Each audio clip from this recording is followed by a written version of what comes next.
Hoje nós vamos aqui falar sobre a Preta Gil, que é uma mulher que recentemente faleceu aqui no Brasil e que podemos dizer que é um retrato dessa sociedade que nós chamamos de pós-moderna.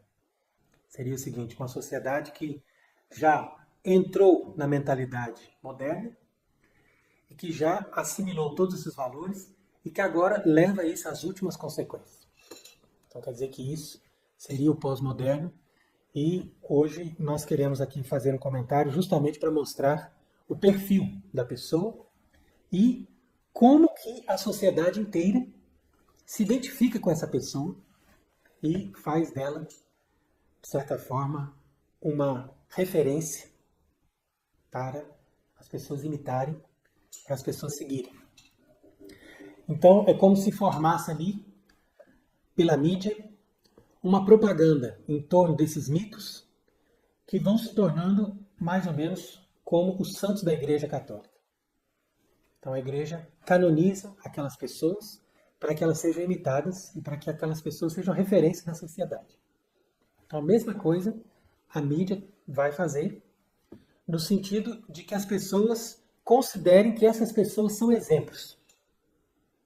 Ou pelo menos que essas pessoas têm que ser exaltadas, têm que ser aplaudidas e não podem ser de forma alguma criticadas.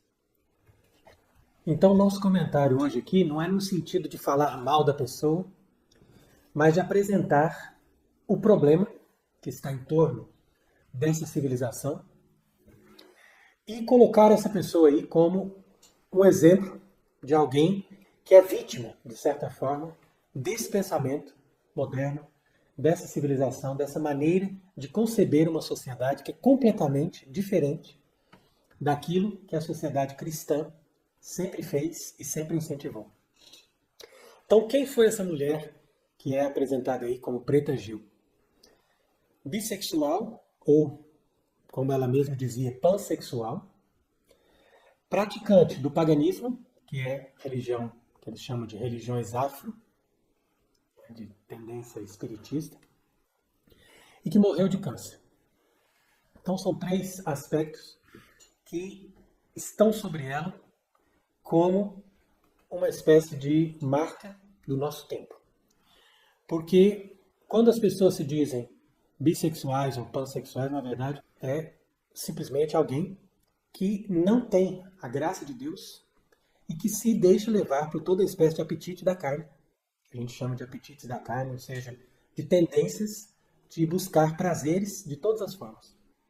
Como elas recebem incentivo da sociedade, então é assim que elas vão viver.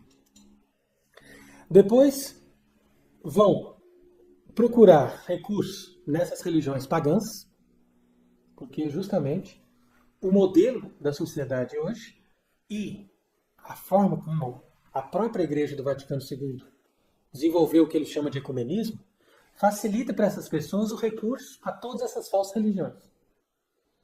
E nós vamos ver que aquilo que ela praticou ali não está muito diferente do que as pessoas hoje em dia dizem que é o cristianismo ou mesmo o catolicismo. E por fim, o próprio câncer, que nós sabemos que é uma doença muito comum, cada vez mais comum, não deixa de ser outra coisa senão um resultado da maneira como as pessoas vivem, daquilo que elas se alimentam e daquilo que elas consomem.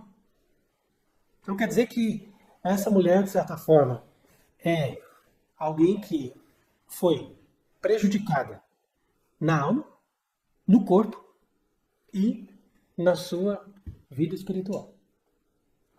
Porque quando nós nos afastamos dos mandamentos de Deus e buscamos essa vida completamente desregrada, então aqui nós matamos a vida espiritual.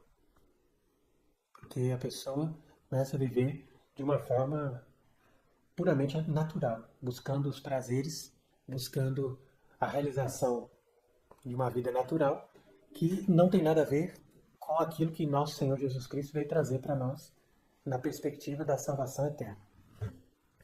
Depois a mesma coisa, quando a pessoa recorre a essas falsas religiões, como é o caso do candomblé, da umbanda, quimbanda e todas essas religiões pagãs, essas pessoas ficam aprisionadas pelo demônio, e mesmo que elas não sejam totalmente possuídas pelo demônio, ou por essas falsas entidades que na verdade são espíritos malignos, essas pessoas perdem esse recurso ao verdadeiro Deus.